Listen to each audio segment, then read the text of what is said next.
How to fix Instagram Reels lag.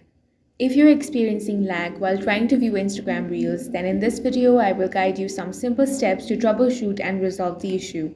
The first thing you want to do is launch open the Instagram app. Then head over to your profile by tapping on the profile icon at the bottom right corner of your screen. Then tap on the three lines in the top right corner to access settings and activity. Now scroll down and select the data usage and media quality option. Here, if you find the use less mobile data option is turned on, then make sure to turn that off. This feature reduces mobile data usage but can cause delays in loading photos and videos.